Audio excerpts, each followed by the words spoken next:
Bismillah. Assalamualaikum warahmatullahi wabarakatuh. Alhamdulillah hamdan katsiran tayyiban mubarakan fi kama yuhibbu rabbuna wa yarda. Asyhadu an la ilaha illallah wahdahu la syarika lah wa asyhadu anna Muhammadan abduhu wa rasuluhu la nabiyya ba'da. Allahumma salli wa sallim ala nabiyyina Muhammad sallallahu alaihi wasallam. Alhamdulillah, Allah subhanahu wa ta'ala senantiasa memberikan kita nikmat kesehatan, memanjangkan usia kita sampai kita berada di bulan yang penuh barakah ini. Semoga Allah subhanahu wa ta'ala senantiasa mempermudah kita mengisi hari-hari kita dengan berbagai macam kebaikan yang disunnahkan oleh Rasulullah sallallahu alaihi wasallam, dan kita termasuk yang keluar dari Ramadan dalam keadaan dosa-dosanya diampuni oleh Allah subhanahu wa ta'ala. Baik jemaah sekalian, kita kali ini akan singgung secara khusus di antara 11 amalan penting yang perlu banyak kita lakukan di bulan Ramadan, yaitu sahur dan berbuka, ya, atau menyegerakan berbuka puasa. Sebagai pengingat bagi jamaah, sebenarnya ada 6 amalan paling penting di bulan Ramadan. Dari 11 amalan ini, bagi jamaah yang kepingin tahu, ikut aja kajiannya besok ya. Ya di sini kan besok ngisi juga di sini besok. Iya. Ya.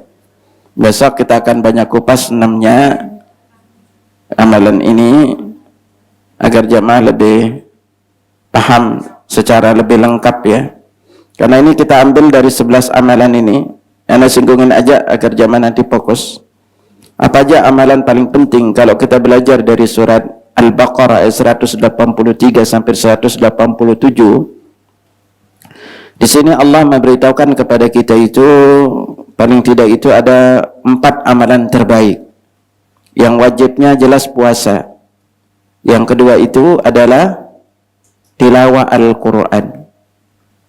Yang ketiga adalah berdoa. Makanya Allah letakkan ayat berdoa itu di ayat puasa, karena ada keistimewaan berdoa di bulan Ramadan. Lalu berikutnya itu adalah ayat iktikaf. Makanya dianjurkan di bulan Ramadan ini jangan banyak ngelayap. Itu banyakkan diam di rumah. Itu ayat iktikaf. Lalu di antaranya menjadi khususan Ramadan itu adalah Nabi itu di luar bulan Ramadan itu pemurah, dan beliau lebih pemurah di bulan Ramadan. Berarti di sini kita disuruh banyak sedekah. Ini amalan paling penting. Dan yang menjadi khususan Ramadan yang paling utama apa? Yaitu salat tarawih. Anak ingetin ibu-ibu, setiap kali salat tarawih, wanita secara umum lebih afdal salatnya di rumah. Tapi Ustaz kalau di rumah bacaannya trikul aja Ustaz. Muter aja Al-Falaq An-Nas gitu kan. Maka ibu bisa baca dari mushaf. Ya, kalau salat sunnah tadi bacanya juga boleh baca dari HP. Dari HP juga boleh, Bu. Tapi jangan nanti kalau ada yang nelpon diangkat gitu. Maaf lagi salat gitu. Itu salatnya jadi batal gitu. Nah, lalu apa keistimewaan besarnya adalah kalau tarawih ke masjid, jangan wanita itu pakai parfum. Karena Nabi tegaskan siapa saja wanita yang ke masjid menggunakan parfum atau wangi-wangian, Allah tolak salatnya sampai dia mandi janabah. Jadi nggak boleh. Itu. Nah, lalu di antara amalan pentingnya apa? Ini yang akan kita kupas, yaitu bersegera mengakhirkan makan sahur, menyegerakan berbuka puasa. Ini 2 yang akan kita singgung. Nah, amalan juga yang inti di penghujung Ramadan itu adalah i'tikaf.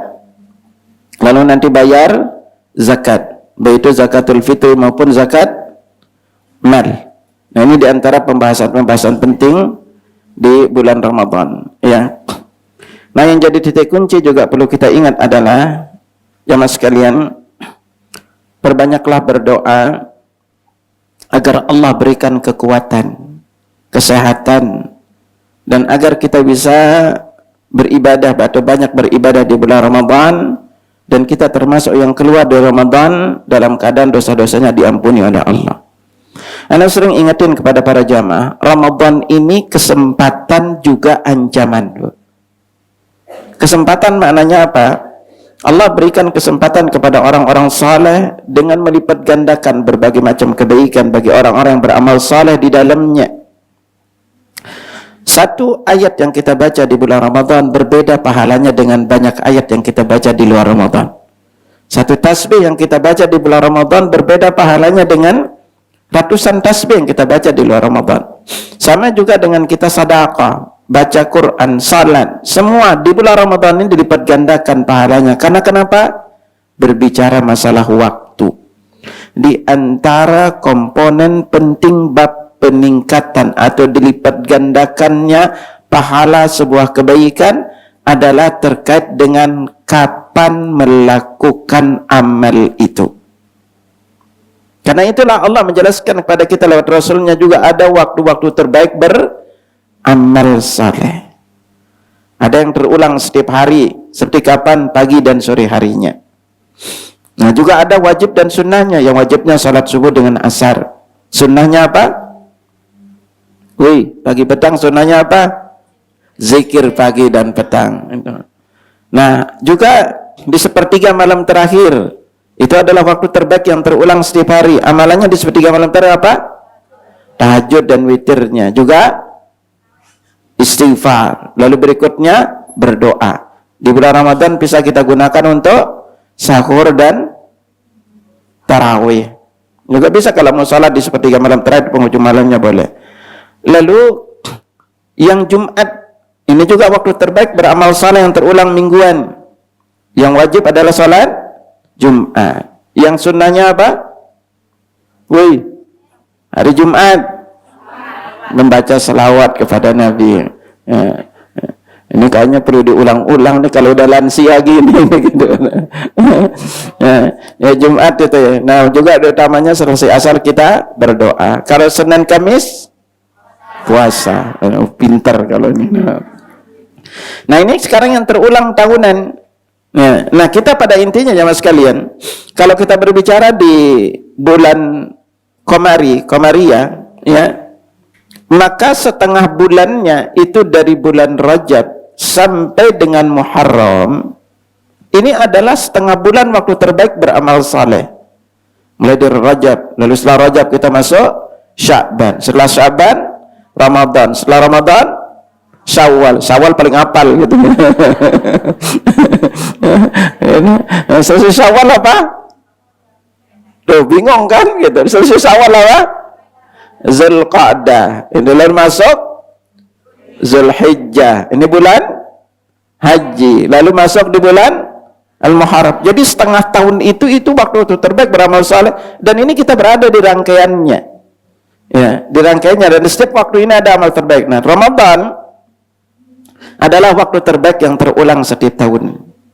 Makanya apapun yang kita lakukan di bulan Ramadan ini dilipat gandakan pahala. Dan saking agungnya Ramadan ini, Allah bantu kita dengan syaitan dibelenggu. Nah, yang tidak ada di hari bulan-bulan lainnya. Nah, disinilah titik tolak jadi ancaman juga bagi kita. Apa itu? Kalau syaitan dibelenggu, lalu kita tidak semangat beramal saleh, tidak banyak beramal saleh, berarti syaitan itu enggak butuh ganggu kita. Enggak diganggu aja malas, apalagi diganggu. Makanya disinilah Nabi sabdakan kepada kita sebagai sebuah ancaman bagi kita yang malas-malas ibadah bulan Ramadan. Nabi SAW bersabda, "Raghima anfu rajulin dzukirtu 'indahu falam yusalli 'alayya." Celakalah. Kata rogima amfu itu artinya adalah khaba wa khasira wa dhalla. Celakalah, merugi dan kehinaan bagi orang yang namaku disebut namun dia tidak mengucapkan selawat kepadaku. Ini yang pertama. Yang kedua kata Nabi, wa rogima amfu rajulin dakhala alaihi Ramadan, itu tumman salakha qabla ayyughfaralah. Celakalah seseorang, ya, kehinaan itu bagi seseorang, kerugian bagi seseorang yang ia masuk Ramadan Nah, berada di bulan Ramadan itu, lalu terjadi apa? Teman salaka. Ramadan berlalu, fala yughfarlah. Qabla yughfarlah, sebelum dosanya diampuni. Maknanya apa?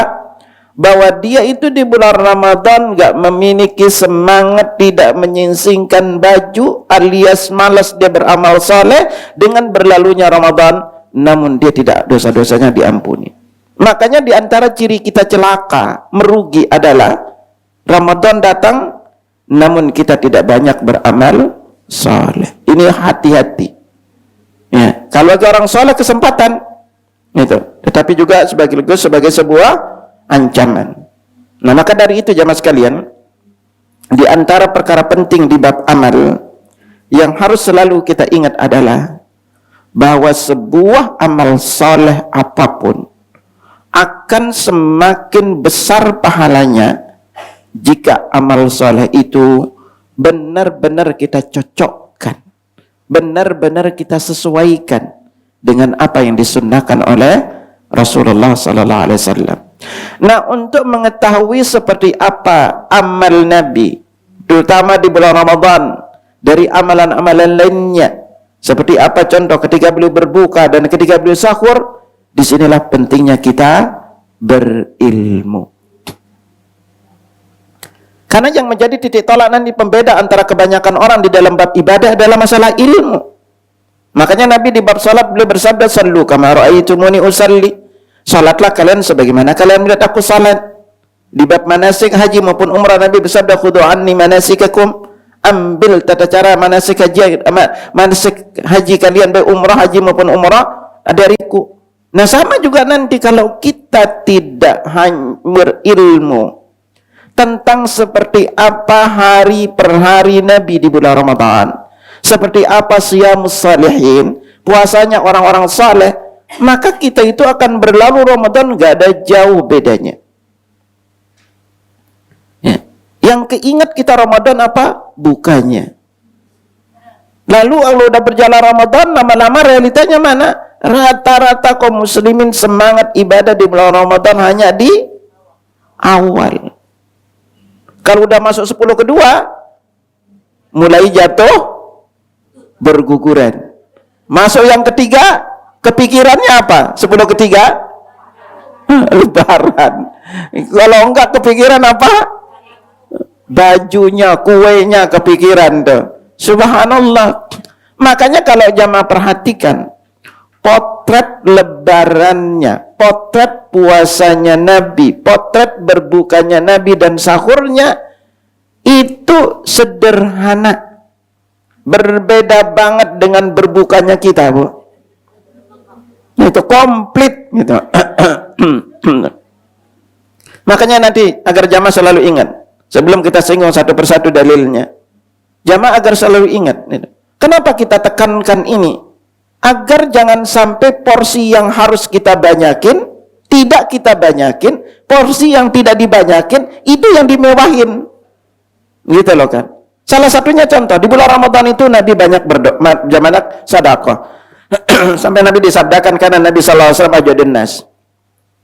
Nabi itu pemurah, wa ajudu ma yakunu fi Ramadan, dan beliau itu jauh lebih pemurah di bulan Ramadan. Akhirnya beliau yang terjadi adalah banyak sedekah. Kita kebalik. Misalnya di bab berbuka puasa aja. Ibu selalu ingat sebelum kita singgung satu persatu rinciannya. Nabi itu buka puasa sederhana banget, Bu. Bayangin Nabi itu puasa 9 kali. Ingat Ramadan diwajibkan di tahun kedua Hijriah. Berarti Nabi di Madinah berapa tahun? Wih, 10 tahun. Diwajibkan di tahun kedua. Berarti Nabi puasa berapa kali? 9 kali. Anas bin Malik yang menjadi pembantu beliau sallallahu alaihi wasallam selalu cerita, apa kata? Kanan Nabi sallallahu alaihi wasallam yuftiru ala rutabatin qabla an yusalli. Nabi sallallahu alaihi wasallam biasa, karena itu kalimat yang digunakan untuk menjelaskan satu al-mulazamati wal istimrar, suatu perkara yang terjadi berulang-ulang. Kalau bahasa kita biasanya lazimnya Nabi itu berbuka dengan apa? Rutab. Rutab dulu urutan. Kurma. Kurma itu memiliki banyak macam. Pertama itu rutab. Rutab itu adalah kurma basah. Itu. Fa in lam takun ala rutabat fala tamaran. Kalau enggak dapat kurma basah, kurma kering. Lihat ada kurma kan dikeringkan kan? Fa in lam takun hasawatin. Kalau enggak dengan seteguk, itu 9 tahun 9 kali puasa, setiap harinya Nabi potet berbukanya itu. Tapi kita Masya Allah, makanya tidak didapetin satu pun riwayat Nabi itu buka pakai lontong, es buah, gorengan, apalagi tuh kolak, terus apa lagi, es campur itu. Sampai jamaah nyeletuk, Ustaz katanya kan kurma itu sunnah, gorengan wajib. Ya apa gitu. Akhirnya apa? Kita itu sampai nggak nyediain rutop gara-gara banyak beli gorengan. Andai dana itu kita pakai beli rutop, lebih contoh Nabi. Subhanallah, Bu. Saya hampir dari awal puasa, Bu, sama istri sepakat tidak nyentuh gorengan sama sekali, Bu. Ya, saya hanya buka kurma, saya ambil 5. Ingat Nabi bilang beberapa kurma tidak ditentukan ganjil. Ini perlu diingat ya. Berbuka itu tidak ada riwayat ganjil. Mau makannya banyak, bagus ini kan. Gitu. Mau 5 mau banyak silahkan. Saya makan kurma, Bu. Selesai makan kurma apa? Saya campur dengan buah. Selesai itu sholat. Selesai sholat nggak makan nasi sama sekali, Bu.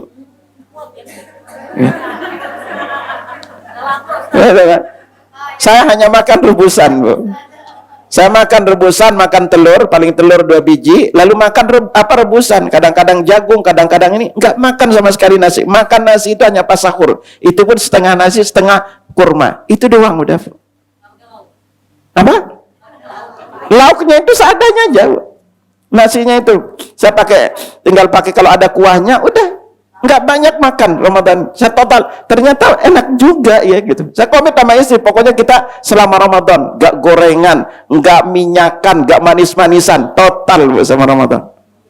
Makanya walaupun ada gorengan apa, udah enggak. Itu. Iya. Makanya itu kesempatan bagi ibu nih yang kulitnya udah mulai gelap, coba aja lakukan ini. Nanti selesai Ramadan kulitnya cerah. Gitu. Iya. Dan ternyata Masya Allah nggak makan nasi itu enak, Bu. Ini kita komitmen aja sama istri, nggak nyentuh nasi, Bu, kecuali hanya sahur aja. Apa? Makanya itu pakai belilah rutop dibanding beli macam-macam, Bu. Apa? Kan yang dingin, yang tidak semuanya kan ada yang basah. Nah yang basah itu kayak sekarang kan kalau yang bagus itu seperti apa? Sukari, intinya basah.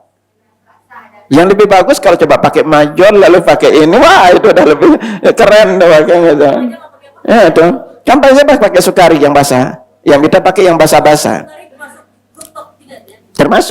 Termasuk kalau mereka yang udah banyak udah lebih lembut. Karena pada intinya dipakai yang lembut kayak majol kan lembut, Bu. Coba aja pakai majol, Bu. Itu kalau itu. Ya, kalau pakai majol itu 2 aja udah kenyang, Bu. Saya makanya sahur pakai majol juga, buka pakai itu juga gitu. Bisa kamu pakai ajwa silakan. Kalau ajwa kan ada yang kering karena di Indonesia kebanyakan kering. Kebanyakan kering di Indonesia. Baik jamaah sekalian, kita akan belajar satu persatu seperti apa sunnah-sunnah yang harus kita lakukan ketika kita berbuka puasa agar lebih dekat kepada contoh Nabi. Tapi sebelum kita masuk di berbuka puasa, kita masuk di sahur dulu. Ya. Nah jamaah sekalian, kata sahur yang sering kita dengar kalimatnya, maka secara bahasa maknanya itu adalah makanan. Itu kalau didomahkan kalimat kata sahur ini adalah akhir, berasal dari kata sahir yang artinya adalah akhir dari malam sebelum subuh. Itu kalau kata sahir, sahar itu. Itu. Nah lalu kalau kalimatnya itu dijadikan kata sahur, itu sahar dengan sahur. Kalau kalimatnya sahur dengan memfathahkan sin dan mendomahkan huruf ha, maka maksudnya adalah berupa suatu makanan dan minuman. Ya. Jadi kalau ada bentuknya itu. Nah kalau gampangnya adalah Kalau disebut dengan kata sahur ini adalah makan atau minum yang dilakukan bagi orang yang akan berbuka puasa sebelum terbitnya fajar. Gitu ya. Nah, ini yang paling tidak sebagaimana Allah firmankan kepada kita dalam surat Al-Baqarah 187, wa kulu washrabu hatta yatabayyana lakumul khaytul abyadu minal khaytil aswadi minal fajr. Dan makan minumlah hingga jelas bagimu benang putih dan benang hitam, yaitu waktu fajar. Ini pada intinya di sini, ya.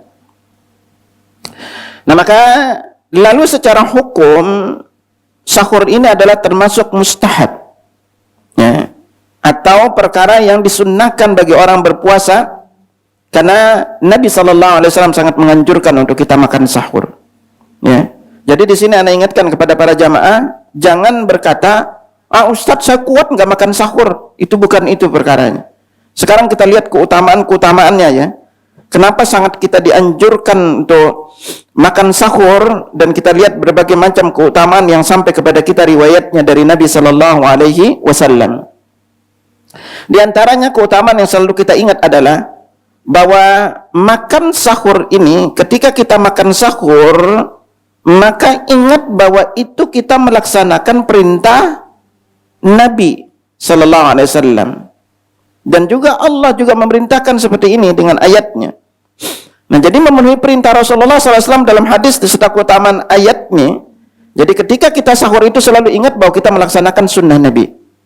Dan kalau kita melaksanakan sunnah Nabi, kita itu termasuk orang yang mendapatkan petunjuk.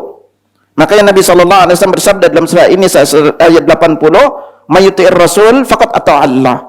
Siapa yang mentaati Allah, Rasul, maka dia sama dengan mentaati Allah.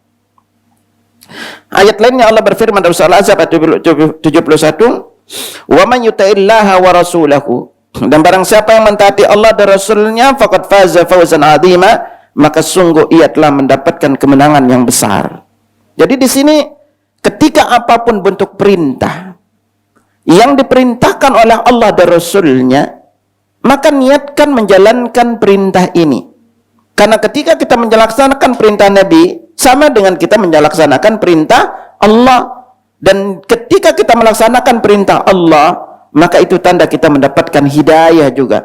Karena Allah berfirman, wa in tuti'uhu tahtadu. Kalau kamu mentaati Muhammad, kamu termasuk di antaranya mendapatkan petunjuk. Jadi apapun bentuk perintah itu. Apalagi kita diperintahkan untuk puasa ini secara khusus. Nah, lalu berikutnya jemaah sekalian, di antara hal penting juga diingat di bab sahur ini adalah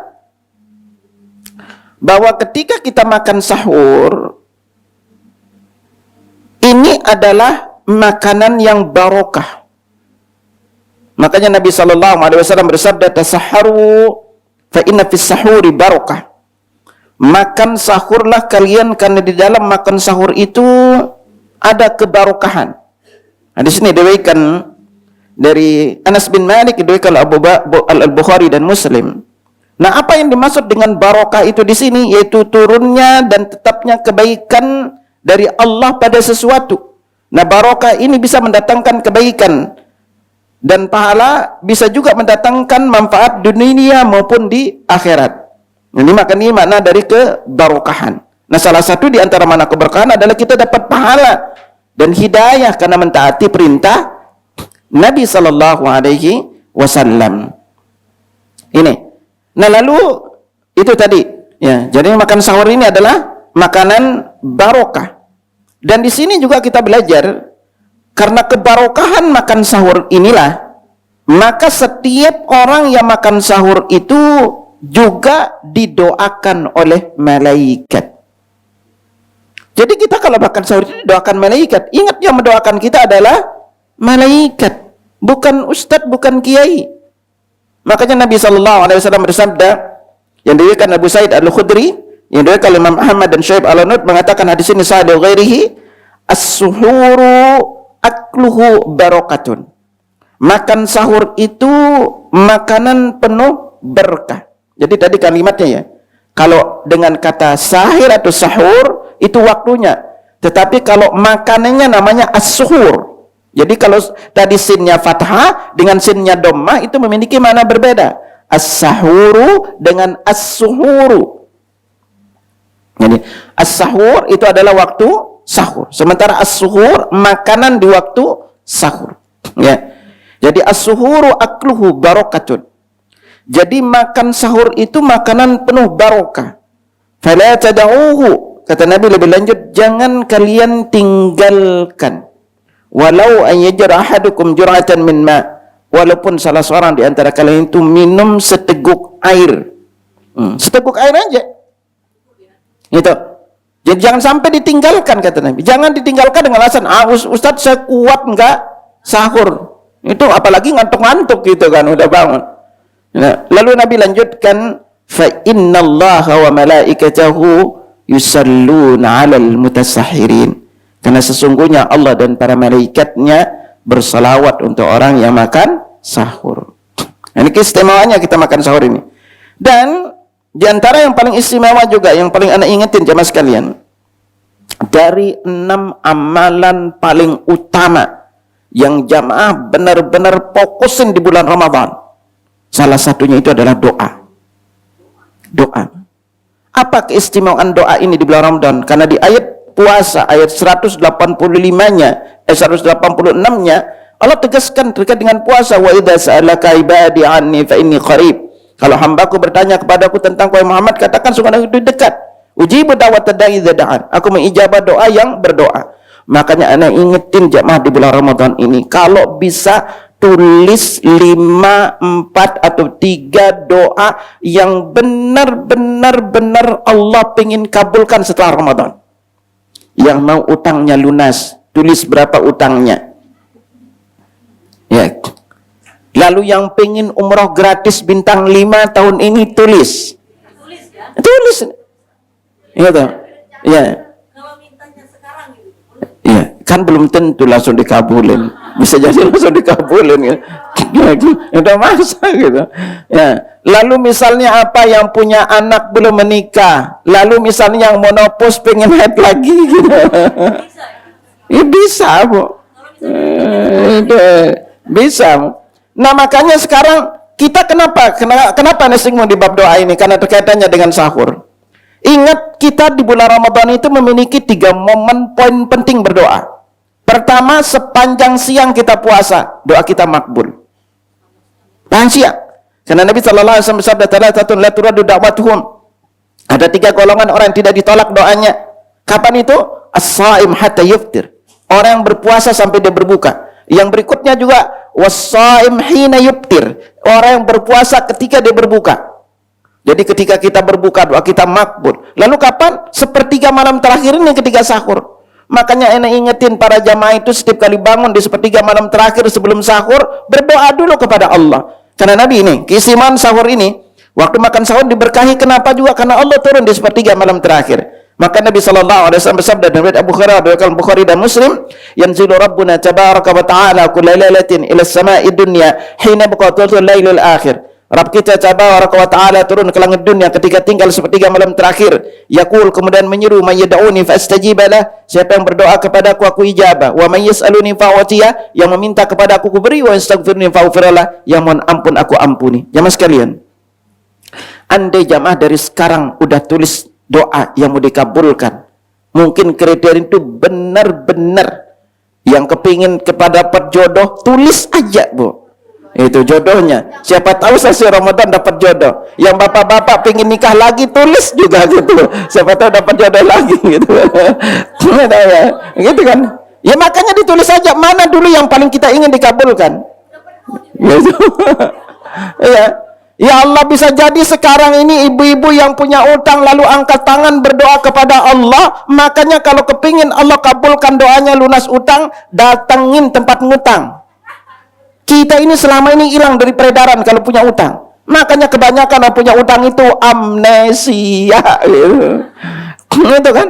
Ya, datangin jodoh, angkat tangan berdoa, siapa tahu Allah lapangkan rezekinya. Atau pas ibu datang ke dia, dilihat mukanya muka sedih gitu, muka miskin gitu kan, diikhlasin gitu kan. Jalannya Allah lunasin banyak.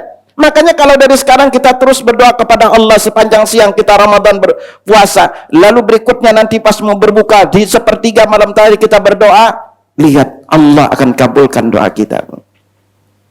Tapi itu anda ingetin, jangan suka batalin doa sendiri. Udah ngangkat tangan berdoa, ya Allah, aku pingin umroh gratis bintang 5 ya Allah tahun ini. Udah selesai doa, emang bisa? Apa iya? Hati-hati kalimat ini, Bu. Jadi persyaratan doa kita diijabah adalah diantaranya adalah at-thiqatu billah wal yaqinu bil ijabah. Kita totalitas percaya kepada Allah, yakin doa kita diijabah. Makanya ketika kita berdoa sesuatu itu, yakin ini benar nggak yang saya inginkan. Makanya mintanya seperti itu. Apalagi ibu yang punya anak sekarang kepingin kuliah di tempat-tempat tertentu, ya kan? Angkat tangan minta kepada Allah. Kenapa juga ini yang jadi titik tolaknya, kenapa anda tekan di debat doa di penghujung malam terakhir Ramadan yang selalu kita nanti adalah malam Lailatul Qadar. Dan ingat, di antara makna Lailatul Qadar adalah malam perubahan takdir. Apa yang akan terjadi dalam hidup kita 1 tahun berikutnya itu ditentukan di malam Lailatul Qadar. Ibnu Mas'ud sampai berkata, yang haji tahun ini pun ditentukan di malam Lailatul Qadar. Ya. Jadi kalau sekarang ibu itu misalnya apa kepingin umrah, angkat tangan aja. Caranya biar Allah yang menentukan jalannya seperti apa. Makanya disinilah penting namanya keyakinan ketika kita meminta kepada Allah. Apapun. Suami ibu yang sering keluar kota, angkat tangan, ya Allah biar suamiku dapat pekerjaan dalam kota. Ya. Yang punya anak rada-rada bandel, angkat tangan. Itu minta kepada Allah. Bisa jadi lewat Ramadan ini Allah takdirkan tahun berikut itu kita dapatkan yang kita hajatkan. Dan yang paling penting adalah berdoa agar Allah berikan kesehatan, kemudahan untuk mengisi bulan Ramadan ini. Nah, apalagi secara umum di bulan Ramadan pengeluaran banyak itu bengkak gitu pengeluaran itu. Nah ini paling pentingnya ya yang anda ingatkan. Nah, lalu berikutnya apa? Jadi nanti di bulan Ramadan ini jemaah sekalian, tolong dari sekarang fokusin. Makanya itu pentingnya tulis hajat, apa yang diinginin. Nah, untuk kita minta selama bulan Ramadan, fokusin aja 30 hari. Kita minta terus. Tadi mintanya kapan? 1 saat puasa. 2 ketika mau berbuka. 4 antara azan dan iqamah. Kalau ibu bisa doanya ketika sujud lebih abdal lagi, ya kan? Ketika sujud. Lalu berikutnya sepertiga malam terakhir. Ini kalau terus setiap hari dengan penuh keyakinan kita ketuk pintu langit, kita mengetuk berdoa, jamin deh itu Allah kabulkan doa. Karena kenapa anda bilang, Bu? Anda ngerasain doa-doa itu diijabah di bulan Ramadan, Bu. Serius itu, kerasa banget. Itu. Baik, ini karena kemarin kita sampai anda coba belajar tes kes doa, Bu. Ya, Allah kabulin dari sebelum Ramadan, Bu. Itu. Ya Allah, anda pingin nanti Ramadan itu gak terlalu banyak kesibukan, ya Allah. Tapi duit ada. Ini kan gitu. Nggak terlalu banyak kemana-mana, tapi duit ada, ya Allah. Itu. Itu rezeki ada jadinya gitu. Itu. Ya. Itu. Kemarin anak berdoa, ya Allah, aku pengen beli ganti laptop karena laptop rusak, Bu. Ya Allah, beri rezeki dari arah Engkau tidak sangka-sangka karena harga laptop itu segini, ya Allah. Tahu-tahu dapat beli laptop. Ya, itu. Makanya sekarang anak fokus saja di Ramadan. Itu. Ya. Karena kerasa, Bu. Ini Ramadan kemarin anak berdoa sampai anak cerita ke istri. Ya Allah, aku pengen gini-gini, ya Allah. Sebelum Ramadan. Tahu-tahu dikasih, Bu, sampai ada cerita ke istri, Masya Allah gitu. Itu kuncinya yakin, Bu. Silakan. Makanya apa sampai Nabi katakan kepada kita apa? Oleh Aisyah itu, perbanyak minta kepada Allah. Itu. Karena Allah akan memberikan apa yang kita minta itu. Semuanya, coba aja. Makanya dari permintaan-permintaan ini, coba minta dulu. Ingat, catat baik-baik kalimat ini. Allah tidak akan memberikan semua yang kita minta, tetapi Allah akan memberikan yang paling kita butuhkan. Iya. Kalau semua ibu minta, Bahaya, Bu. Itu nanti benar itu bisa celaka kita. Temannya dia marah sama temannya, ya Allah buat dia celaka. Repot gitu jadinya. Ya, nah makanya coba sekarang dari apa yang kita minta itu coba. Ketika kita benar-benar itu yang kita butuhkan, Allah akan berikan kepada kita keajaiban. Tetapi ingat juga, belajar menyerahkan kepada Allah. Jangan suka intervensi, Bu.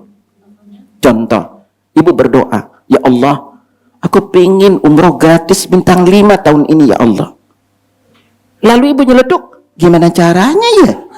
Dari mana belajar? Ini hati-hati. Lihat ayatnya itu Allah cuma suruh kita minta, ud'uni astajib lakum. Berdoalah kalian kepadaku, doa kalian aku ijabah. Itu, Bu. Tapi ketika kita intervensi, contoh, ibu punya utang. Utangnya berapa? 200 juta. Penghasilan gitu-gitu aja.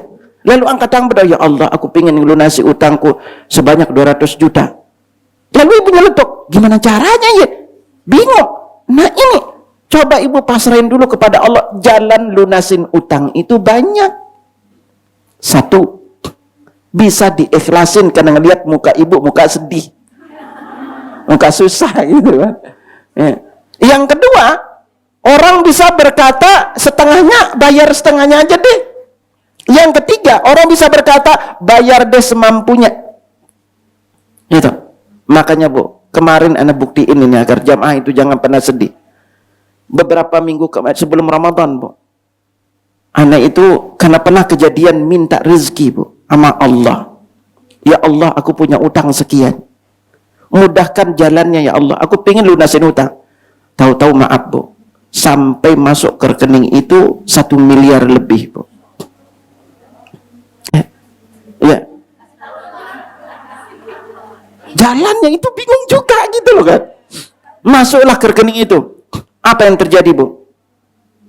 Lalu saya lihat itu utang, ini plang diselesaikan utang itu selesai, Bu. Tapi itulah manusia. Ya. Tahu-tahu apa? Anda bilang entar dulu dibayar utangnya. Gitu loh. Benar. Itu udah masuk, entar dulu bayar utang. Apa terjadi, Bu? Sampai uang itu dipinjam 400 juta kabur. Hilang. Sampai istri berkata, kita dulu kayaknya pernah punya banyak duit, ini utang kok nggak lunas-lunas. Anda datang ke istri, maaf ya, Anda juga heran gitu. Apa namanya? Ternyata istri juga berdoa pengen cepat lunas utang, karena biar nggak jadi beban, karena sering keingatan utang itu. Harusnya apa? Utang nggak lunas, uang itu nggak kayak hilang, Bu. Akhirnya saya duduk sama istri, terus gimana? Ya udah kita berdoa lagi aja deh. Tapi nanti kalau dapat duitnya lunasin utangnya. Iya deh, iya kan. Lo berdoa, ya Allah, mudahkan sebelum Ramadan. Karena minta kemarin, mudahkan ya Allah sebelum Ramadan ini total mau pengen bayar utang. Utangnya itu sekitar 300 jutaan, Bu. Lalu Anda suruh istri kontak sini, karena itu masalah di pondok dulu, Bu. Udah kontak, minta rincian utang. Lalu apa? Anda putusin pokoknya apa? Tidak melakukan macam-macam. Dapat rezeki cicil, dapat rezeki cicil, dapat rezeki cicil, sampai utang lunas, Bu. Dan ketika utang lunas, ternyata apa? Sisanya lebih banyak lagi, Bu, gitu. Dan dari itu Anda belajar, karena Nabi bilang nih, ibu-ibu yang masih keluar utang, thalathatun haqqullah 'anuhum. Ada 3 golongan kata Nabi yang Allah benar-benar tolong dia. 1, al-mujahid fisabilillah, orang yang jihad di jalan Allah. Allah tolong dia hidupnya. Yang kedua apa? Yaitu al-mukatib yuridil ada. Mukatib itu artinya budak yang ingin membayar ketuanya untuk membebasin dirinya. Ini kena kepada yang punya utang. Jadi kalau kita Allah tahu jujur kita punya utang pingin lunas, Allah akan lunasin utang kita. Tetapi kenapa utang kita nggak lunas? Karena Allah tahu dalam hati ibu nggak mau bayar utang. Kita baik-baik gitu. Allah tahu dalam hati ibu kalau dapat duit nggak mau bayar utang, justru pakai mewah-mewah yang lainnya. Itu, ini ingat baik-baik. Yang ketiga nih, yang pasti orang tolong, yaitu apa? An-nakihu yuridul afaf. Yang mau nikah pingin jaga kehormatan dirinya. Jadi kalau yang mau nikah ini benar-benar Allah tahu dari dirinya mau nikah, Allah pasti kasih jodoh.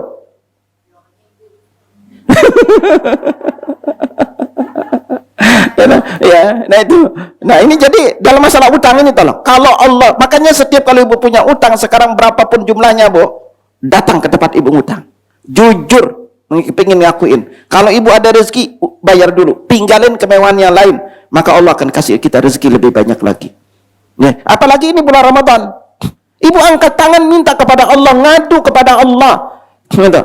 Ibu udah puasa, mau laksanakan puasa, kalau ibu terus ngadu kepada Allah, nanti yang punya utang, dia ajarkan caranya. Siapa punya utang? Banyak gak? Angkat tangan dulu. Itu, yang punya utang banyak silahkan. Bisa kontakkan dan ajarkan caranya. Ya, Allah pasti tolong. Ingat, yakinlah kepada Allah. Nah, makanya nanti, kalau ibu sekarang punya utang, tulis tuh. Utangnya berapa? Anda saran tulis utangnya berapa. Lalu langkah kedua, datangin tempat ibu punya utang. Ibu sebagai bentuk kejujuran, bilang mau nyicil secara bertahap. Berapapun ibu mau nyicil pokoknya. Lalu disinilah fokus minta. Minta nanti sepanjang puasa. Lalu yang kedua, sebelum berbuka angkat tangan. Ketiga sepertiga malam terakhir ibu buka. Nah kalau ibu pingin lebih afdal lagi, apal doa lunas utang dan sering-sering baca ketika sujud. Doanya apa? Allahumma gfini bihalalika an haramika wa aghnini bifadlika aman siwa. Kalau ibu mau yang lebih panjang, lebih luar biasa apa? Qulillahumma malikal mulki tu'til mulka man tasha wa tanzi'ul mulka mimman tasha wa tu'izzu man tasha wa tuzillu man tasha bidakal khair innaka ala kulli syai'in qadir. Rahmanad dunya wal akhirati wa rahimahuma tu'tihima man tasha wa tamna'u minhuma man tasha irhamni rahmatan tughnini biha ar-rahmati man siwaka. Kok hafal Ustaz? Iya, dulu lunasin utang makanya hafal. Gitu kan? Iya, gitu. Nah, oke. Nah, lalu apa amalan paling abdal di sepertiga malam terakhir ini? Berikutnya adalah sahur. Apa? Istighfar. Jadi kalau di luar bulan Ramadan, amalannya tetap yang sunnah itu tahajud dengan witir. Lalu berdoa dan istighfar. Fokus saja 3 amalan ini di luar bulan Ramadan. Nah, kalau di bulan Ramadan kita tambahkan dengan sahur. Maka sahur inilah di antara amalan paling abdal kita lakukan di sepertiga amalan terakhir. Berikutnya itu adalah istighfar. Karena Allah memuji orang-orang yang istighfar di waktu sahur ini.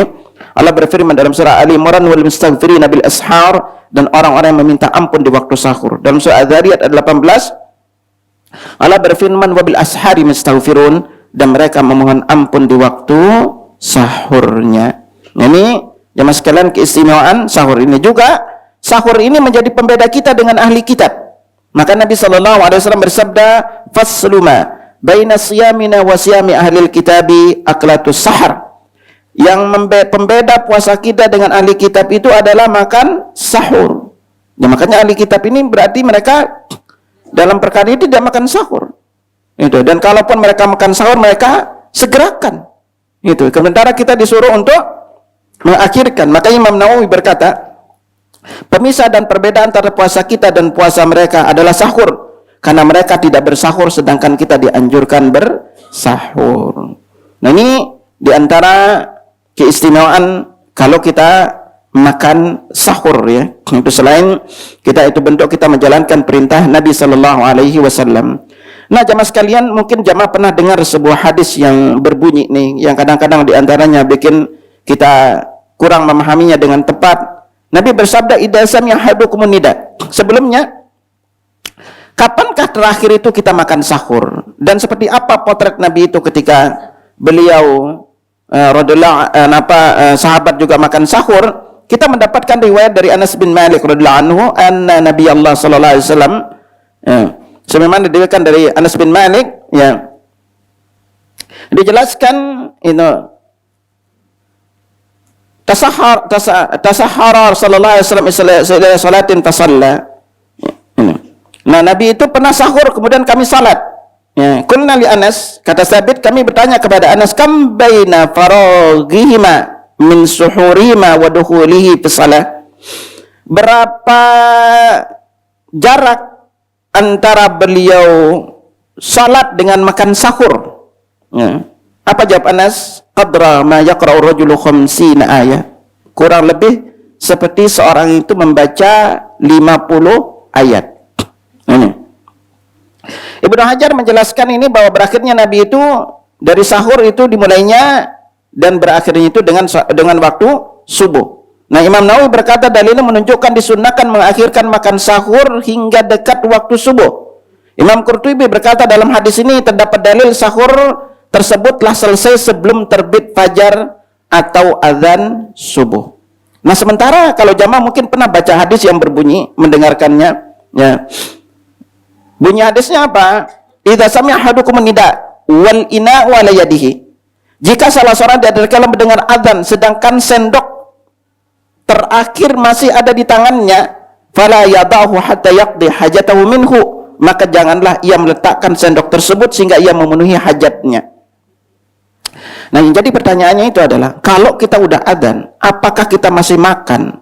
Itu dilanjutin dihabisin atau gimana? Nah, agar tidak masalah memahami hadis ini, maka di antara ahlul ilmi mengatakan, Nabi itu dulu adzannya 2 kali.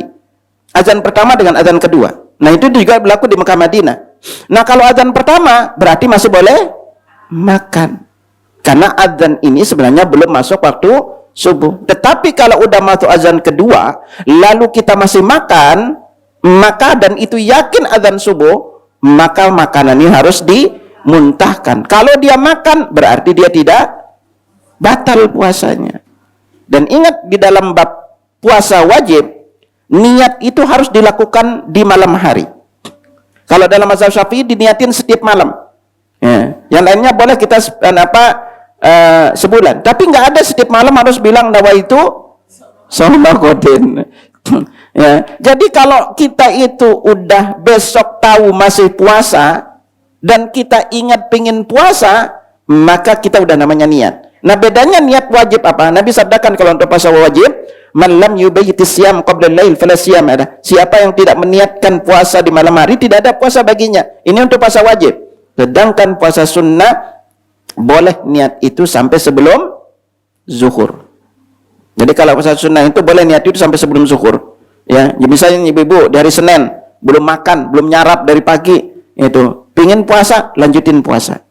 Itu kalau untuk puasa sunnah. Jadi puasa sunnah boleh niatnya sampai zuhur. Kalau puasa wajib itu harus berniat sampai malam harinya. Nah, ini diantara sunnah-sunnahnya. Jadi pada intinya, kalau memang udah benar masuk waktu subuh, maka tetap kita tidak boleh makan.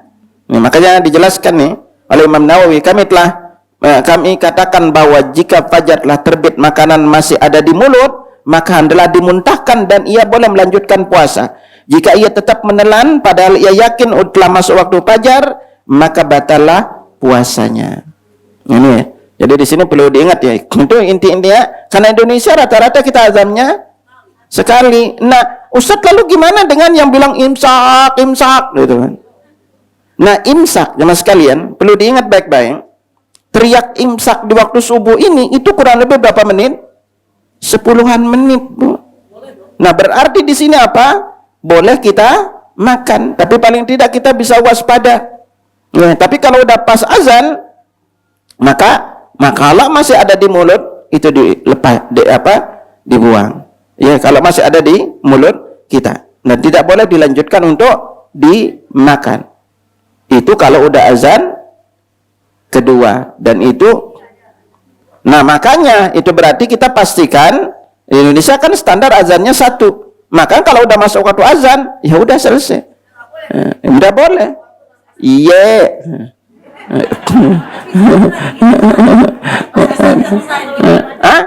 Sama, kalau udah azan dan kita yakin itu adalah subuh, tetap nggak boleh.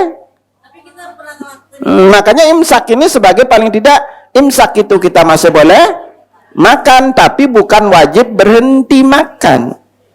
Namanya juga imsak. Imsak itu artinya menahan diri, jaga-jagalah gampangnya. Lalu silakan ibu-ibu untuk bersegera bersiap untuk salat subuh. Anda ingetin kepada para jamaah, usahakan di bulan Ramadan ini semua ditingkatkan, Bu ya. Selama ini ibu duhanya 2, naikin jadi 4. Kalau qobliyah ba'diyahnya 2, naikin jadi 4 sebelum 4 setelah. Asarnya juga ditingkatin. Dan yang paling kunci adalah baca Qur'annya. Ini udah berapa juz, Bu? Woi. Udah berapa juz? Itu apa yang keingat cuma juznya aja gitu kan. Subhanallah. Ya. Ini tingkatkanlah. Itu strateginya kita perlu fokus. Ingat kaedahnya kalau jamaah kepingin ditingkat Allah mudahin. Kalau Allah tahu kita pingin bersungguh-sungguh ibadah, Allah pasti tolong kita. Buka surat Al-Ankabut ayat 69-nya, ya. Gitu. Ya.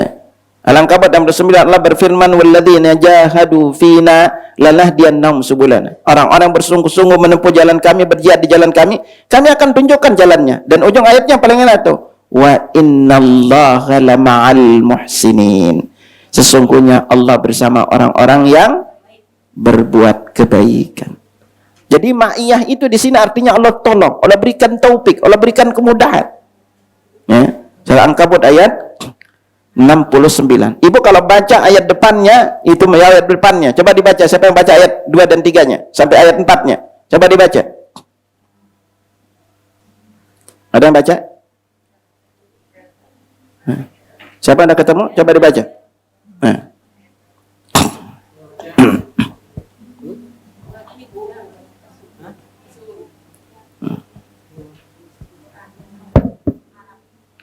Surah 29. Coba dibaca ayat 2, 3 dan 4. Ayat 2, 3. Dan sungguh ayat 2-nya mana ya? Apakah manusia mengira bahwa mereka akan dibiarkan hanya dengan mengatakan kami telah beriman dan mereka tidak diuji? Ya. Terus. Dan sungguh kami telah menguji orang-orang sebelum mereka, maka Allah pasti mengetahui orang-orang yang benar dan pasti mengetahui orang-orang yang dusta. Ataukah orang-orang yang mengerjakan kejahatan itu mengira bahwa mereka akan luput dari azab kami?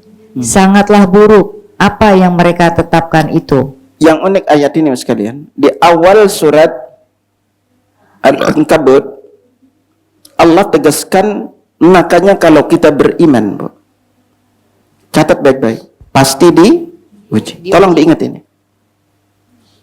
Jadi ketika ibu banyak menuntut ilmu, rajin ibadah, banyak sedekah, udah mau belajar syariat, mau taat kepada perintah Allah dan Rasulnya, pasti ada ujian. Makanya nanti jangan terkejut, Ustaz kenapa sih saya kayak makin rajin ibadah kok hidup terasa berat ujiannya? Kaidah kita mengatakan dalam hidup kalau mau naik kelas harus ada, udah itu aja. Ya, jadi jangan heran, Bu. Itu akan ada ujian-ujian drama untuk membersihkan dosa kita. Ya. Pas rajin ibadah kok rezeki terasa sempit, Ustaz. Dulu nggak pernah ibadah rezeki lancar. Makanya Allah bilang kepada kita apa?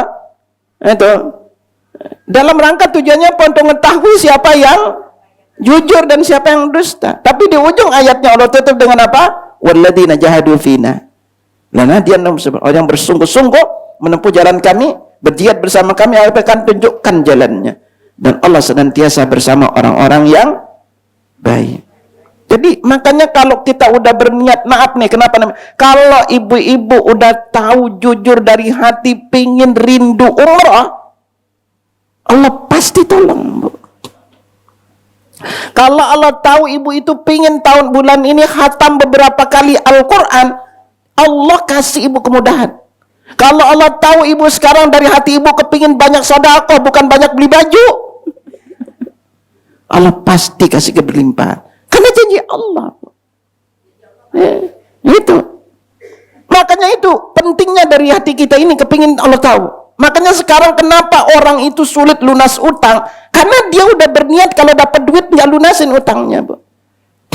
Betapa banyak di antara kita dapat duit, emang mau lunasin utang, ditunda-tunda. Benar apa enggak? Woi, beli ini, beli itu dulu, gitu loh kan? Gitu. Nah ini makanya jujurlah, gitu, kepada Allah, gitu. Allah akan tolong kita. Nah sama nih, makanya berikutnya kita masuk setelah kita sahur, kita loncat ke berbuka.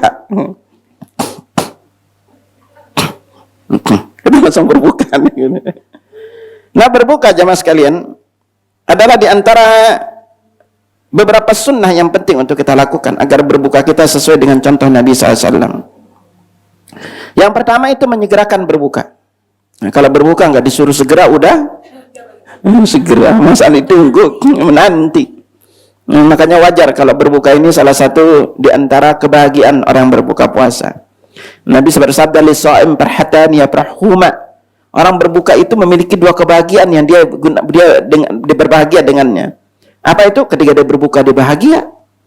Itu, apalagi kalau semua tersiap, itu lontong, es buah, kolak semua ada. Udah senyum lagi. Lalu nanti apa? Ketika dia bertemu dengan Allah dia berbuka. Nah, dia berbahagia dengan pahala puasanya. Nabi sabdakan kepada kita, la yazalu nas bi khairin ma'ajalil fitra. Manusia akan senantiasa berada di dalam kebaikan selama dia menyegerakan berbuka. Jadi makanya segera berbuka ini adalah sunnah. Dalam hadis lainnya Nabi bersabda, la tazalu ummati ala sunnati ma lam tantazir bi fithan nujum.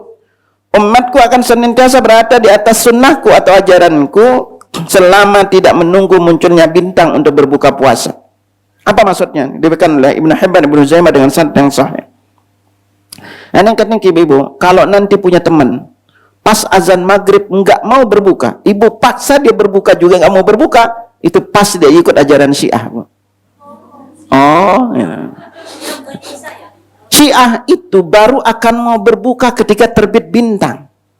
Nah, bintang itu kalau ibu pelajarin, maghrib itu belum kelihatan bintang pas azan maghrib, baru akan kelihatan bintang kurang lebih sekitar setengah jam setelah azan. Nanti setelah setengah jam azan, ibu noleh aja ke arah barat, itu kelihatan bintang mulai muncul.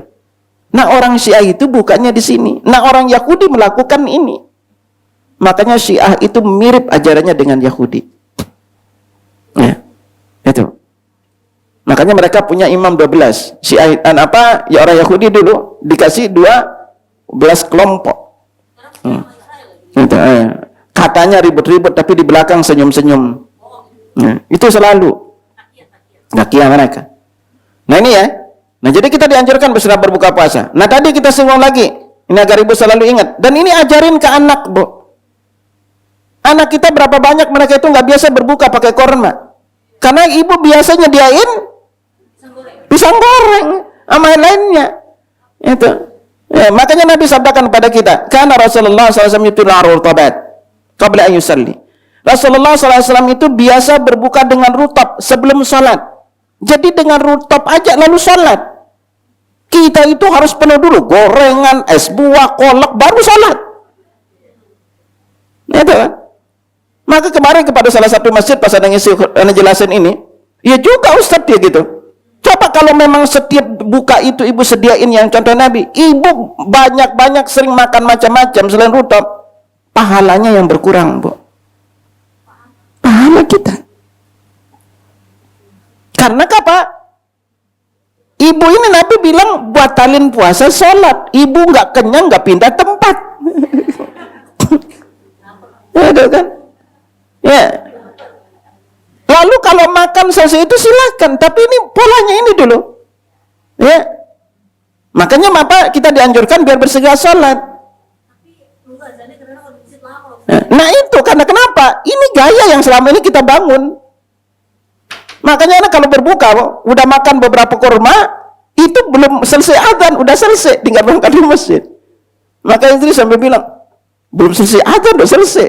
Mau apa lagi kita makan? Udah ini makan beberapa kurma, kalau ada buah, makan buah, selesai, udah. Kita itu gitu. Padahal secara kesehatan, Bu, perut ini ketika dia seharian kosong, langsung diisi banyak. Jadinya apa? Kaget. Apa?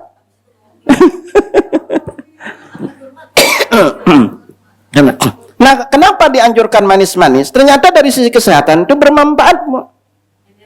Energi juga, biar perut ini tidak terlalu kaget mengunyah macam-macam. Gorengan itu keras.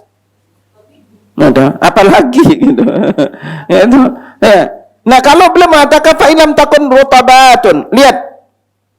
Ala rutabat. Beberapa kurma basah, makanya tidak ada riwayat Nabi itu makan kurma ganjil ketika berbuka puasa. Yang ada riwayat ganjil itu ketika beliau berangkat sholat Id, beliau memakan kurma dengan jumlah ganjil. Makanya lebih lanjut, fa in lam takun rutabatun fa ala tamarat. Kalau beliau nggak dapetin kurma basah dengan kurma kering, tamar. Fa in lam takun hasahsawatin min ma, kalau tidak ada demikian, maka beliau berbuka dengan seteguk air. Sederhana berbuka puasa. Kita aja yang menjadiinnya berlebihan.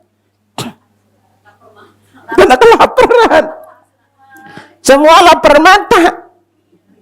Coba kita ngikutin sunnah Nabi ini sederhana. Lalu apa? Dibanding ibu beli macam-macam gorengan ini semua ada, kolak semua ada, gitu kan? Mending nanti rezekinya itu dipakai beli kurma yang apa namanya basah. Lalu berikutnya sedekahin. Iya kan? Anak diajarin biar mereka itu berbuka dengan biasa. Enggak harus mewah macam-macam. Karena ini apa? Ketika kita ngajarin mereka itu berbuka dengan yang biasa-biasa, mereka akan terbiasa. Dan kurma ini bukan karena kenapa kita dicontohkan gini. Ini dampak kita mengikuti nabinya, Bu. Oh, Nabi itu berbuka sederhana. Tidak harus mewah-mewah. Harus harinya sore apa? Harus keliling nyari apa namanya? Tajil gitu. Berburu tajil, ribet lagi gitu loh kan. Gitu kan. Harus keluar nyari-nyari, belum nanti urusan jadi ribet. Berbuka puasa itu kayak perkara jadi melelahkan bagi mak-mak. Iya kan? Udah sore capek masak, belum mikirin lah untuk berbukanya macam-macam. Itu kan? Andai dia pakai sederhana dengan ini selesai. Baru nanti dia bisa makan selesai itu. Ya kan? Nah, lalu apa? Ingat pola kita berbuka puasa, doanya. Anda singgungkan beberapa titik ini. Doa berbuka puasa jemaah sekalian. Pertama, dari sisi riwayat tidak ada satupun yang sampai kepada derajat sahih. Dari sisi riwayat. Riwayat doa berbuka puasa ini ada beberapa. Ada yang anak apal itu ada kurang lebih sekitar 4. Riwayat pertama bunyinya Bismillah Allahumma lakasumtu wa ala rizqika aftartu. Ini riwayat pertama. Allahumma lakasumtu wa ala rizqika aftartu. Adapun riwayat yang kedua bunyinya adalah Bismillah Allahumma lakasumtu wa ala rizqika aftartu. Riwayat kedua. Jadi yang pertama Allahumma lakasumtu wa ala rizqika aftartu. Riwayat kedua Bismillah Allahumma lakasumtu wa ala rizqika aftartu. Riwayat ketiga Allahumma lakasumna wa ala rizqika aftarna fataqabbal minna innaka antas samiul alim. Nah, riwayat-riwayat ini standar para ulama mengatakan hadisnya dhaif dan dhaif jiddan. Terutama tadi Allah malakasumtu ini riwayat hadisnya dhaif. Ya. Karena hadis ini termasuk hadis mursal. Nah, dari semua riwayat ini yang paling bisa dipakai itu hadis diriwayatkan dari Ibnu Umar yang diriwayatkan oleh Abu Dawud, ada Daruqutni dan Ibnu Hajar berkata dalam Talkhis Al-Khabir, qala Daruqutni isnadu hasan. Imam Daruqutni berkata sanad hadis ini hasan. Bunyinya apa? Kana Rasulullah sallallahu idza aftara. Nah, ini jadi titik tolaknya, Bu. Semua hadis yang tadi pun riwayatnya selalu mengatakan kana Nabi sallallahu alaihi wasallam idza aftara atau kana Rasulullah idza aftara. Idza aftara apabila berbuka, aftara ini fi'il madi yang menunjukkan setelah, bukan sebelum. Hadis-hadis yang tadi itu semuanya bilang gitu. Biasa. Nah, makanya biasa kalimat kanan tadi. Biasanya Nabi setelah berbuka. Kalau diterjemahkan setelah berbuka. Nah, baru belum baca. Nah, yang ini yang paling bisa dipakai hadisnya ya bawama'u wa batallatil uruqu wa tabatal ajru insyaallah. Nah, ini yang dikatakan riwayat hadisnya. Walaupun di antara para ulama berbeda pendapat, ada yang mendoakan juga riwayat ini, ya. Enggak. Ustadz, kan selama ini gaya kita berbeda, buka puasa berbeda nih di masyarakat. Nah, adapun sekali lagi nih jamaah catat bebeng. Doa yang selama ini beredar di pasaran. Ya, yang bunyinya Allahumma lakasumtu. Nah, ingat ini, tadi riwayatnya apa? Doain. Wabika amantu, kata alimul qari dalam Mirqatul Masabih, tambahan ini palsu. KW.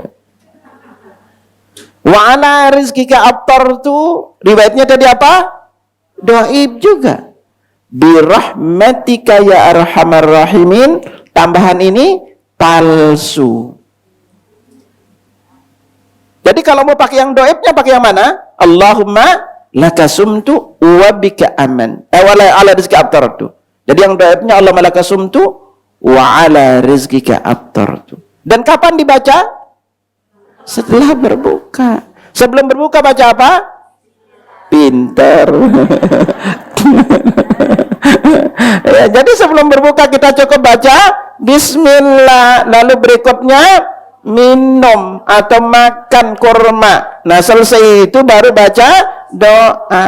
Nah, paling tidak ibu bisa pakai dzaba wa ma'u wa batallatil uruqu wa tabatal ajru insyaallah. Nah, ini yang bisa kita pakai ya. Itu. Dan kita dianjurkan kalau bisa itu makan dengan berjamaah. Ini lebih afdal.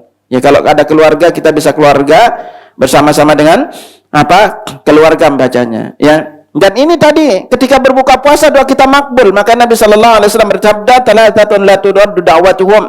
Ada 3 golongan orang yang tidak ditolak doanya. Yang pertama disebut al-imamul adil, orang pemimpin yang adil, was-shaim hina yuftir, orang yang berpuasa ketika dia berbuka. Jadi sepanjang siang kita berpuasa juga doa kita makbul, ketika kita berbuka juga doa makbul. Ya. Wal da'watul madlum, dan ketiga doa terzalimi.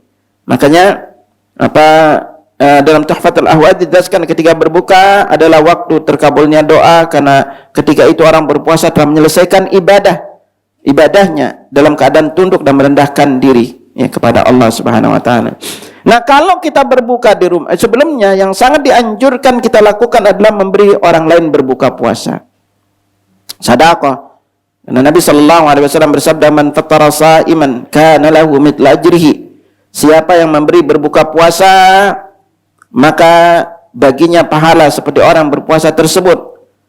Ghairu annahu la yanqusu min ajri shaimi syai'a, tanpa mengurangi pahala orang yang berpuasa itu sedikit pun. Nah, kalau ibu berbuka di rumah orang lain, doain orang tersebut. Udah hafal nggak doanya? Wih, belum. Apa doanya? Aftara indakumus shaimun wa akala ta'amakumul abrar wa sallat alaikumul malaika. Ini doanya. Nah, kalau kita diberi makan atau minum, kita doain juga orang tersebut. Doanya apa? Allah ma'at'im man at'amani wasqi man saqani. Ya Allah, beri makan orang yang memberiku makan, dan beri minum orang yang memberiku minum. Nah, selesai makan itu kita baca apa? Alhamdulillah. Dan lalu kalau kepingin dosanya diampuni, maka tadi sebelumnya kalau minum itu jangan lupa bernapas sebanyak 3 kali. Ustaz gak sempat napas. Langsung disedot. Boro-boro napas gitu. Nah, sebenarnya Nabi dijelaskan oleh Abu Hurairah, kana yashrabu bi thalathati anfas. Ya, Rasulullah SAW itu biasa minum dengan 3 nafas. Idza adnal ina ila fihi samallah. Nah, jadi kalau beliau mau minum, beliau deketin minum itu ke sini dulu, baru baca bismillah. Jadi beliau itu ketika mau minum baca bismillah, wa idza akhara hamidallah. Kalau selesai beliau membaca alhamdulillah. Jadi kita deketin di sini baca bismillah baru minum. Ini jangan kelak gitu aja. Saking hausnya gitu. Nah, selesai minum, selesai makan, maka cukup dengan baca alhamdulillah. Kalau pengen lebih gede pahalanya, apal doa ini. Nabi sallallahu alaihi wasallam bersabda dari muadzin Anas, kana Nabi sallallahu alaihi wasallam man akala ta'aman faqal, siapa saja yang setelah makan makanan, nah makan makanan apapun bentuk makanannya. Kita kalau nggak makan nasi nggak dibilang makan bakso 5 mangkok belum makan. Ya, itu. Nah, apa doanya? Alhamdulillahilladzi at'amani hadza wa razaqani min ghairi haulin minni wala quwwah. Kalau ibu baca doa ini selesai makan, kata Nabi, ghufir lahu ma taqaddama min dzambi, dosa-dosa yang dulu diampuni. Subhanallah. Maka ibu-ibu semakin sering makan lebih banyak, dosanya diampuni. Ya udah siang, kita pulang. Ya, insyaallah anda cukupkan dulu sampai di sini. Mungkin ada ditanyain, silakan. Ada?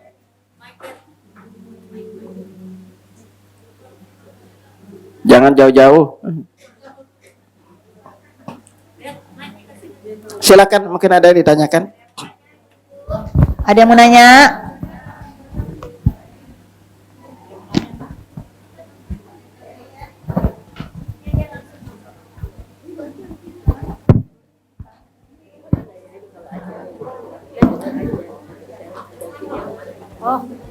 Assalamualaikum. Silakan. Kalau azannya ada dua azan itu, mana yang harus didengar duluan? Yang duluan atau yang kedua gitu? Karena ada itu. Azannya mana? Bismillah ya. Rata-rata Indonesia itu deketan kok azannya, Bu. Nah, yang azan pertama, biasanya yang azan kedua itu dia minum dulu, Bu. Iya, yang muazin kedua itu bisa minum dulu. Kalau yang azan kedua, memang sunnahnya dia ketika udah tahu azan, muazin itu dia minum dulu, Bu. Dia batalin puasanya baru azan, agar dia termasuk juga orang yang menyegerakan berbuka puasa. Ya paling bedanya dikit kan, itu kan dia minum selesai itu azan, ya itu. Biasanya sih kalau udah masuk waktu, ya silahkan untuk itu, ya tidak mengapa untuk dia milih mau azan pertama atau kedua silahkan. Tapi biasanya kalau pengalaman kami itu kalau yang azan pertama biasanya dia minum doang azan. Kalau yang agak telat itu biasanya makan dulu. Dia makan dulu gitu. Oke, ini ada pertanyaan, jawabin dulu. Apakah Nabi melakukan tahajud lagi setelah tarawih? Nah, jamaah sekalian, tolong diingat ini ya. Seringkali kita bingung kata tahajud dengan tarawih. Perlu diingat baik-baik.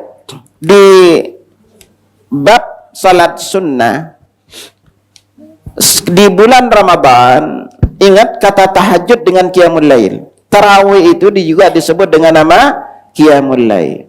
Nah, kalau kita melakukan qiyamul lail, berarti kita melakukan salat itu di awal malam.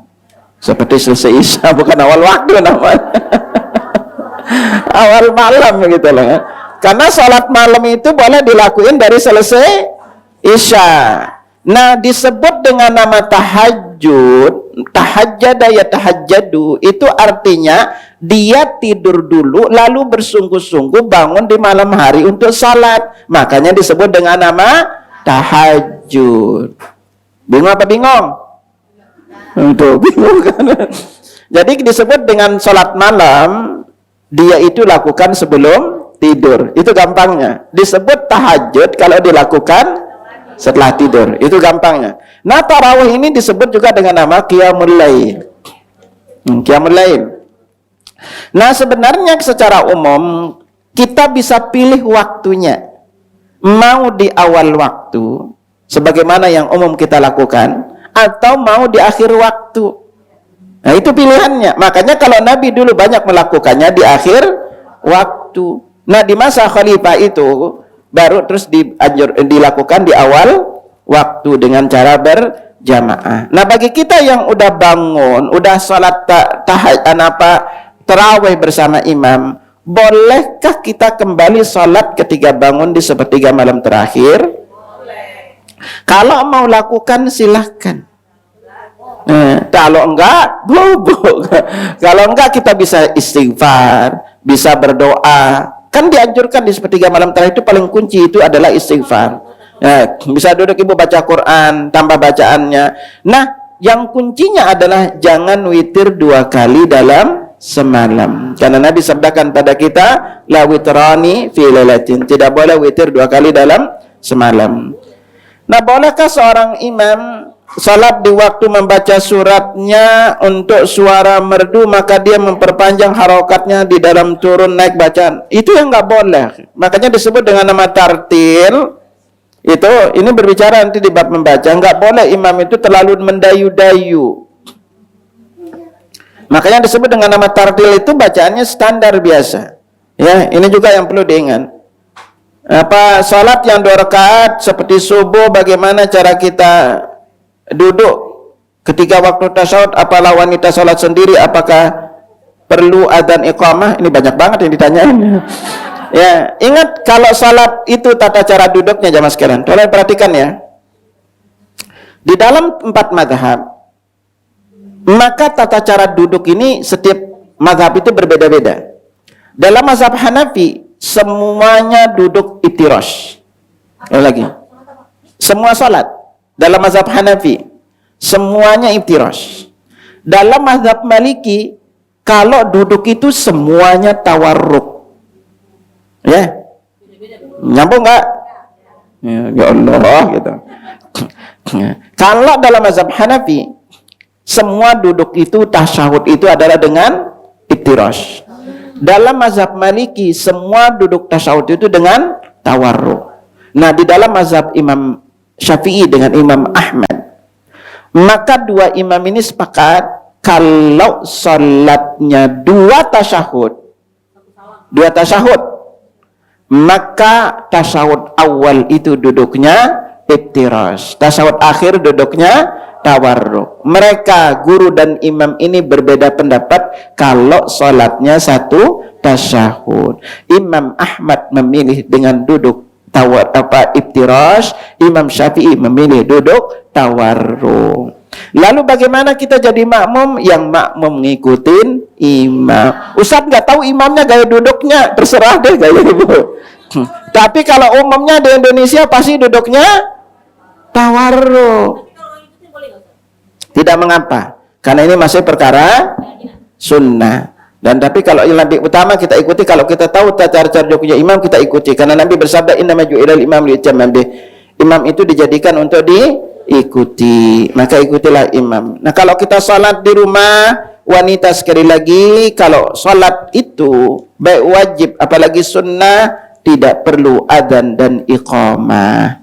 Jadi wanita tidak, dia kalau apalagi sholat sunnah gitu, kalau ada wajib aja dia tidak perlu azan dan iqamah. Jadi cukup dia langsung sholat. Ustadz, gimana kalau saya sholat di rumah sendiri? Bagi wanita secara umum lebih afdal sholat di rumah. Tetapi kalau ibu cuma apalannya istiqomah aja, Al-Ikhlas, Al-Falaq, An-Nas, maka bisa baca dari Al-Quran. Kalau dalam mazhab Imam Ahmad, yang boleh membaca dari Al-Quran hanya salat sunnah.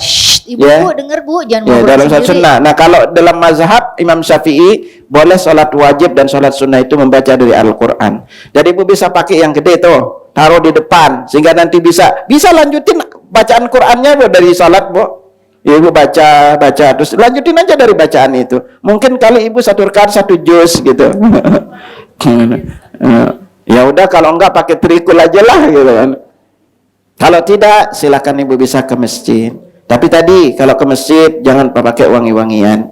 Yang boleh pakai wangi-wangian itu bapak-bapak aja. Ya, dan ingat wudhunya itu di rumah. Karena kalau ibu di rumah, maka setiap langkah kaki diangkat satu kebaikan, dihapus satu kesalahan. Juga kalau pada wudhu di rumah, air masjid hemat. Gitu kan ya. Ya udah siang, kita coba Ustaz di sini ya. Ada satu lagi Ustaz. Ya, Bapak. Tadi kan boleh kan sholat malam sehari-hari nih. Ya. Setelah saya pernah dengar setelah Isya kita udah sholat sunnah Ba'diyah, habis itu langsung dengerin dulu ya, jangan ngobrol dulu yang lain. Jadi setelah sholat Isya itu sholat sunnah Ba'diyah, terus langsung sholat tahajud, habis itu witir. Pertanyaannya kan katanya sebaiknya kalau di sepertiga malam, apakah pahalanya itu sama atau enggak gitu Ustaz? Yang kuncinya itu perlu ingat baik-baik. Kalau udah witir kita namanya sudah sholat malam. Jadi dengan ibu witir aja ibu udah sholat malam. Ya, sekarang mana yang lebih abdal? Nabi udah bilang 3 nasihat Nabi kepada sahabatnya. Kepada Abu Bakar dan Umar bin Khattab, Nabi nasihatin suruh witir di awal selesai Isya. Lalu wasiat Nabi kepada Abu Hurairah dengan Abu Darda, witir itu sebelum tidur. Tapi Nabi tetap bilang bagi yang punya keyakinan untuk bangun di sepertiga malam itu, maka itu lebih afdal. Nah, sekarang apa? Dipilih. Mampunya yang mana? Ya, Ustaz udah baca WA Ana belum Ustaz? Udah. Nah, itu tolong doakan Ustaz ya. Terus sama adakah nasihat Ustaz untuk beliau? Direkam ya. Tolong nasihatnya untuk sahabat kita gitu Ustaz. Ya, bismillah. Perlu diingat ya Mas kalian. Itulah kadang-kadang masalah harta itu seringkali membuat percecokan di antara keluarga. Ini Bu, Anda masih ada WA Bu. Satu keluarga, anaknya udah gede-gede. Dulu kayaknya dari sisi bapak itu ninggalin banyak aset Bu. Sekarang terjadi apa? Anak sama ibu saling tuntut di pengadilan. Gara-gara apa? Ibunya setelah bapaknya meninggal berbarengan, dulu bapaknya pernah nulis sesuatu, ibu itu setelah bapaknya meninggal ngambil semua aset anaknya juga, ya, diubah dengan keluarga istri aset itu. Udah diingetin baik-baik kata anak. Anak itu cuma minta haknya, tapi ibunya itu tetap ngotot, Bu. Ya. Akhirnya sekarang ke pengadilan. Anak itu hanya minta, selesai itu udah selesai. Tapi ibunya dengan keluarganya dari pihak ibu itu ngambil semua aset. Itu. Makanya Anda ingetin, Bu. Disinilah ketika kita meninggalkan harta yang banyak, tetapi ternyata kita tidak tinggalin ilmu agama untuk anak. Ya. Walaupun dia tahu haknya. Maka dari itu disinilah pentingnya setiap muslim itu jangan hanya fokus meninggalkan harta ke anak. Tinggalkan mereka juga agama. Dan ingat, Bu, setelah orang tua kita meninggal, itu akan kelihatan siapa jadi diri kita. Apakah kita orang paham agama atau tidak. Mungkin ketika ada orang tua, kita masih ada pengikat untuk mau ketemu. Makanya harta itu, uang itu seringkali menjadikan orang pecah di dalam keluarga. Anda cuma ngingetin, ya. Maka disinilah bertakwalah dalam perkara masalah harta.